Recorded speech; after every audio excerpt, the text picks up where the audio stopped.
Hey everyone, it's Gabrielle Celeste. Welcome back to another episode for my YouTube channel where we talk about all the things that I cannot make an entire episode about and feature on as a topic on the podcast that I co-host with my sisters, and that is called the Spiritual Sisters Podcast. So be sure to check that out wherever you listen. And you can also check out my other links that I will include below as to where you can book with me for an intuitive reading, an astrology reading, and all the things. So today's episode is going to talk about money. And we're going to talk about money and talk about the energy of an up level around money. So one of the ways that I like to interact with my audience is I like to just like see what topics they respond the most to, specifically on my personal page, because I have a wide variety of followers in the sense of not from the count, but from the population type, I would say. And it's not just psychics, it's quite literally people that I've known for my entire life. I've gone to school with, I've worked with in my different jobs, and also alongside a lot of psychics and people who are just like kind of curious about tapping into that side within themselves, their intuition. And one of the things that always polls really, really well is anything to do with money. And at the time of recording, what I really want to stress is the times that we're living in. So I'm recording this in June of 2025, and there's a lot that's happening on a world stage, and the cost of living, no matter where you're at, has increased, especially here in the States. I'm in California. And I just wanted to make that a point because I'm not blind or ignorant to the fact of how things look like in today's world and how people are maybe struggling to make their ends meet. And I'm not sure if this is something that I'm creating in terms of my reality, because if it's something that you focus on with your RAS and your subconscious mind, you're going to bring those types of topics or just be more aware of those types of topics in your field, especially if it's something that you're like focusing on or fixating. And I say this because I'm working so much on my root right now, and I'm working on my lower three chakras specifically, but your root chakra, the red one, which is at the base of your spine, covers the topics of your security, your relationship with money, your inner child, your basic needs, your living situation, so all the things, right? And I told myself this year that I was going to master the energy of money. I was going to not only become more aware of very much underlying lack that I have, that I didn't even realize that I have, but in that process of acknowledging and becoming aware of it, because I'm going through an up level, I'm like, okay, what have I learned? What can I share? And I have to say this is not financial advice. This is not legal advice. I'm not a certified financial advisor. I'm just someone who's really curious about the energy of money from an intuitive perspective, and I'm learning a lot about it. And I wanted to share some common themes that I've observed amongst those who teach about money, the energy of money, how to create more abundance in your life, manifest it, bring that forth. And I wanted to speak to that in terms of what commonalities I've observed. So I'm going to cheat today and I'm going to look at my notes. Normally I just riff and I look right in front of the camera, but because this is such a highly requested topic, I wanted to make sure I got down to all the details that I could.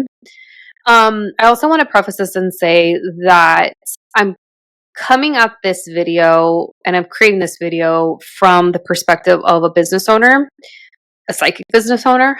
I run a psychic business. We talk about that on the podcast. And from a background perspective, I have a master's in business, and I previously interned for the IRS, which is the federal government here in the United States. And I focused on small and large business taxes. Prior to that, I worked for a Fortune 500 company that I legally can't say, but if you Google it, I'm sure you'll find out per my LinkedIn. In addition to that, I was a fitness trainer. I worked on second generation COVID vaccines. I might get flagged for saying that, but it's fine. And then I don't know if that word, like the SEO, if it still kind of pings it. That's why I said that.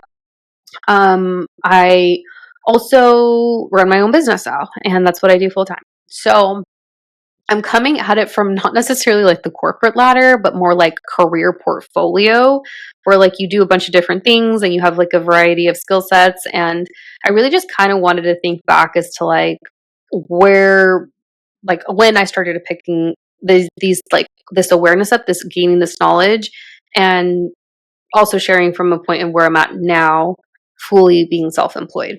So, all this to say, one thing that I think, and this is how I'll start off, is that lack is perpetuated in the Western culture, especially. It is embedded scarcity mindset, lack mindset, giving your power away and your control away to the dollar, to the energy of the dollar. In fact, it's encouraged because the system wants you to be in debt and to perpetuate that cycle so as to benefit the system, the patriarchy, those who are controlled, the elites, and so forth, right?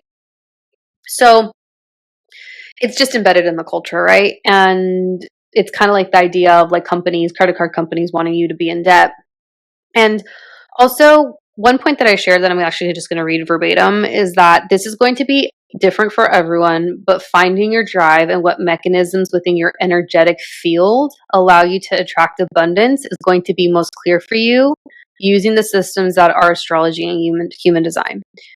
So I do think there's an energetic component, and I think it looks different for everyone based on their specific systems. So shameless plug, we can totally look in that into an astrology reading and a human design reading. But what I wanted to say is that the way that you manifest, maybe there's already embedded lack that you've brought on from like a tribal perspective, from an ancestral component and perspective. And I think one way that you learn how to work with it and to identify is super evident and clear through astrology and of course human design as well, because those are specific to your cosmic makeups.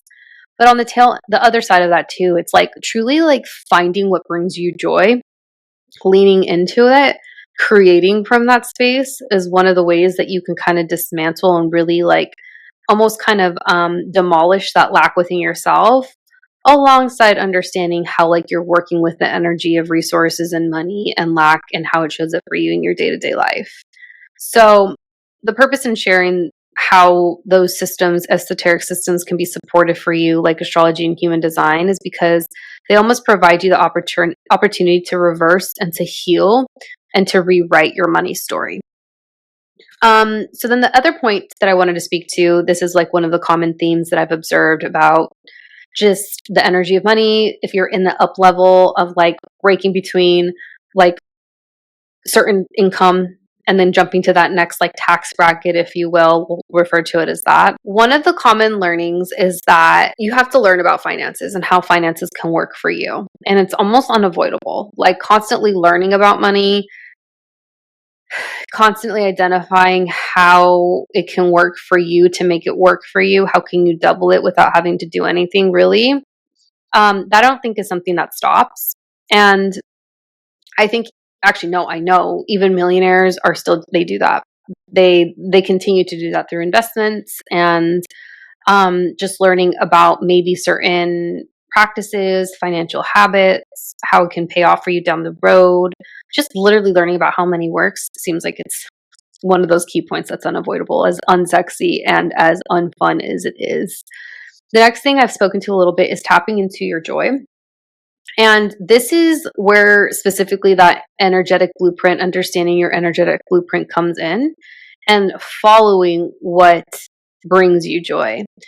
What's a really like special thing about the astrology charts, especially, and human design speaks to this as well, is that you can actually discover what your true life's purpose is through your birth chart.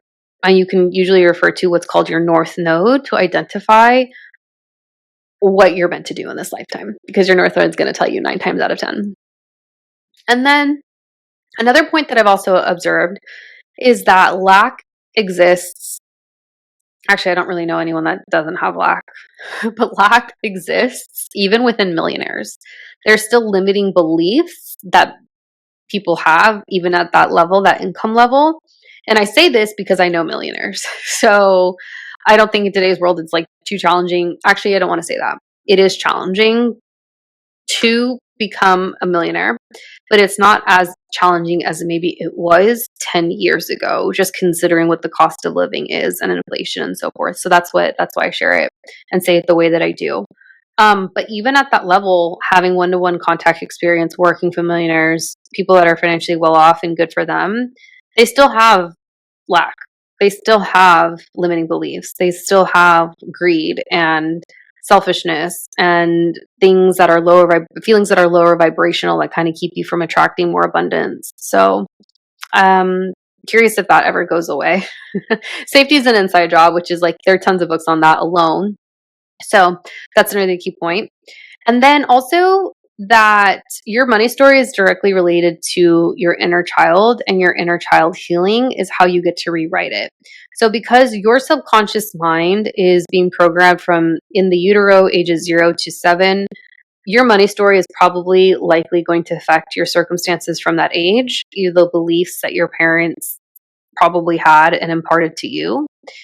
And the way that you heal that is through all subconscious reprogramming. So the work never ends. It's kind of tough. One thing that I do, this is another point.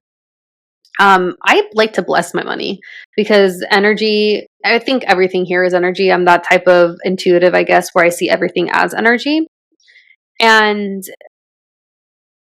if you are not in a state, if you're in a state of scarcity, you're going to keep perpetuating that from an energetic standpoint, not necessarily like a physical or a literal. So what I like to do is I like to bless my money at the beginning of each month, and I like to say, may this multiply and come back to me tenfold, and so forth. And that seems to help me, the placebo effect, if you will, if we want to go with that. But also like giving and allowing yourself to receive, I think really supports energy and the money coming back to you tenfold. So yeah. The other point I just said, like if you see lack, you're going to perpetuate lack. And if you see abundance, you're going to perpetuate abundance. And then finally, one thing, again, this is not financial advice, is that opening portals or opportunities for you to receive additional streams of income, that is definitely going to allow for more abundance to come to you. So these are all findings that I have really like sat with and just really thought about and percolated on, because I'm in the process of moving through a threshold with respect to my abundance and my resources, and it's looked different for me at every stage of life through all of the jobs that I've had, now thinking back. And I will say too, like from an energetic standpoint, so you kind of get an idea of what I'm speaking to with respect to the astrology, my Uranus is in my second house, which is a money house in astrology, and it's been that way for like 8 years. So the different types of roles that I've had, the way I've made my money, it's just like varied so much. Like these last and I've been why I say that is that I've made money in so many different ways, and my lack has looked different at those times as a result. So yeah, it's definitely an internal job. It's a safety thing. There's a whole energetic component to it, and I think that's where I'm going to leave it for this one. So hopefully that was helpful. I think I'll label this as like the energy of a money or financial up level as you're like breaking from one level to the next and you're passing through that threshold. And yeah, hopefully it was helpful. So I'll see you on the next one.